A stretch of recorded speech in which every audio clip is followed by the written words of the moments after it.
Frugal Force, once again, Captain Frugal here, reporting for duty for another episode of Road Rage. I'm just driving right now in the rain, yuck, and good, a semi-truck just finally got on my way after cutting me off and slowing me down. Thanks a lot, jerk. Well, anyway, today, I wanted to talk about DC doing Marvel better than Marvel. As most of it, if you follow comics, you know that DC's brought out a new batch of characters. Damage, Silencer, and then they also mix some other characters that aren't new together. The Fantastics, like the Fantastic Four, and a slew of a few other ones here. So anyway, I didn't want to jump on and the bandwagon and saying, hey, these are like Marvel right away, until at least they had a few issues out, even though it looked like they were going to, hey, we're going to do Marvel better than Marvel. And so I waited till, around 3 issues in. And so far out of the batch, I think my favorite ones out of the new ones is Damage, Silencer, and then probably the Terrifics. But I have to say, I think they're doing Marvel better than Marvel.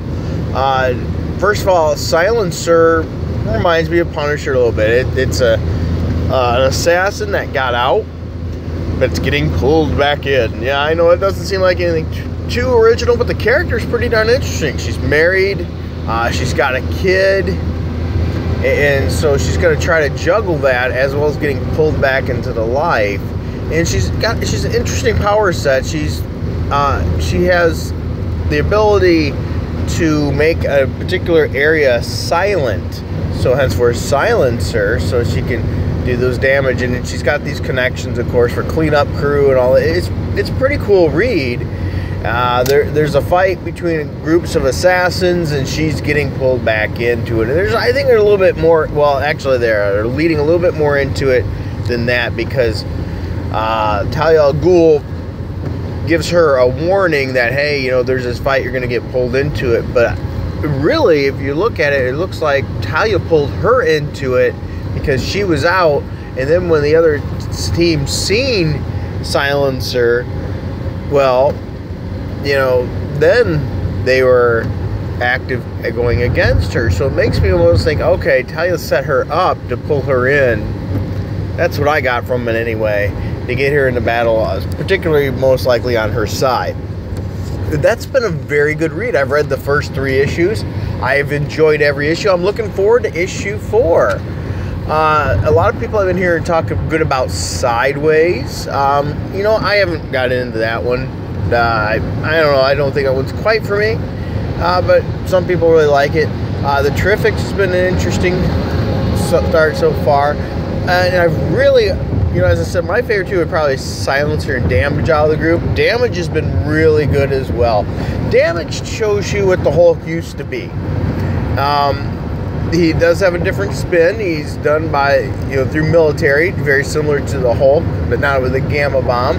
But he was tested on and things, this gentleman was, Ethan. And Ethan now has the ability to once a day for 1 hour to turn into this damage creature. And so then he has a 23-hour cooldown period. So after that, he's very vulnerable. But also, you can see there's mental parts, a component to it as well, as he's speaking the damage, and damage is speaking to him when he is, to Ethan.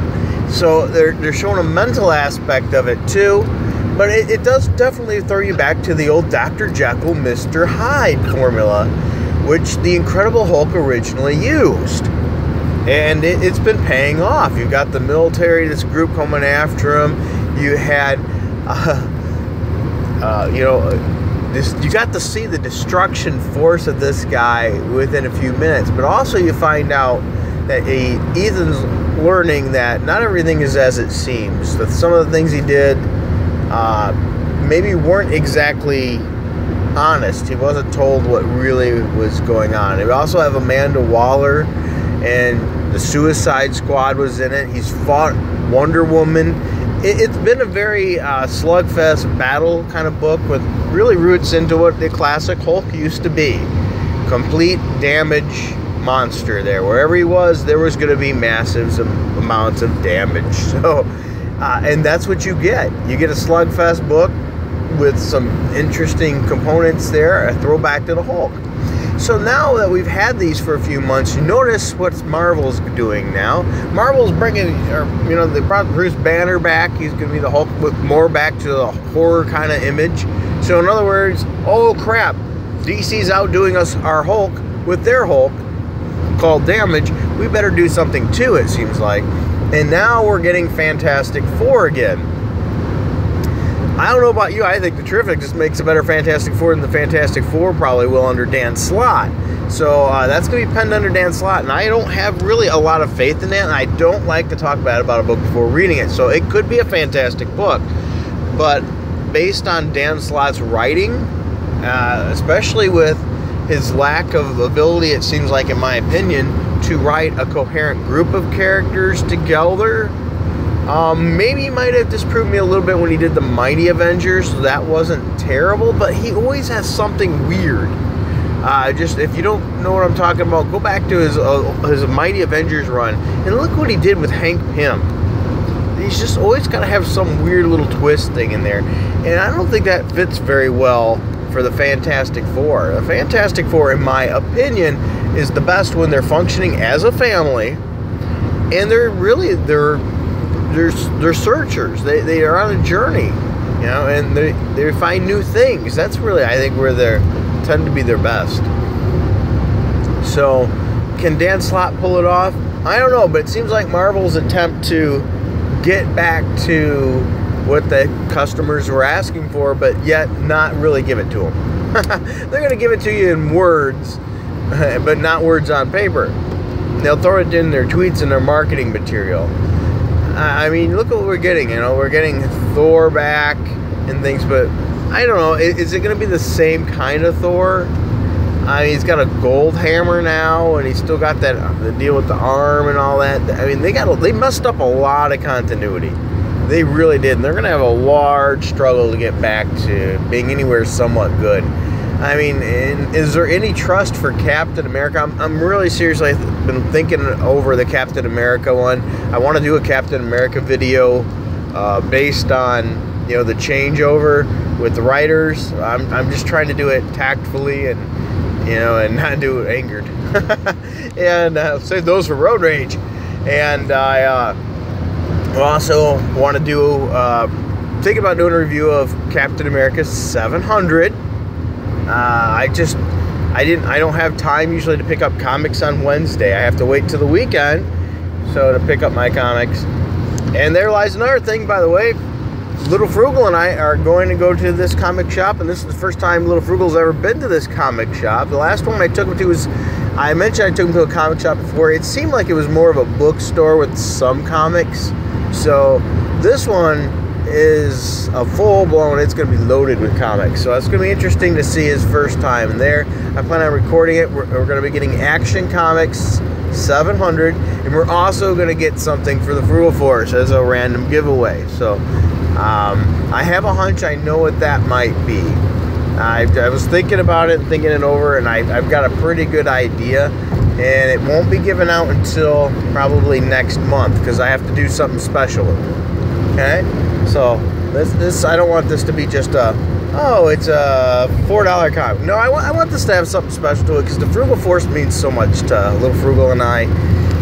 We don't have maybe the biggest following of somebody like a Diversity in Comics or something like that, but our followers are, and I don't even like calling them followers, our subscribers, I'm sorry, and the members of the Frugal Force, that's even better. They are a passionate group and a caring group, and I love that about this group. They are truly good people, and we appreciate every one of you. So thank you so much. All right, well, if this was your first time listening, and you haven't already, or you haven't already, make sure to hit like and subscribe and hit that notifications bell. And if you do like these videos, and trust me, YouTube does not like to support me.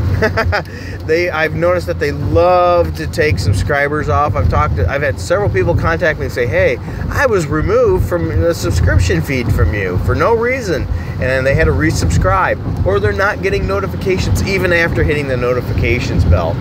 So what your best bet to do there is go down to our Patreon link below in the info bar. Click on that. You can subscribe for as little as $1. And if you can't, I understand that too. You can become a member of the Frugal Force, which will put you in for exclusive videos that I only put up on there, which I'll be putting up another one soon. As well as occasionally we're going to do special things like giveaways, like we're going to be doing for next month. So now's the time to get in on that, so you get in on time, because if my plan works out, it's going to be a really cool giveaway. All right. And then if you do that, by the way, then you should get notifications through Patreon, because Patreon doesn't hate me. All right. Hope you enjoyed it. Until next time, keep it frugal.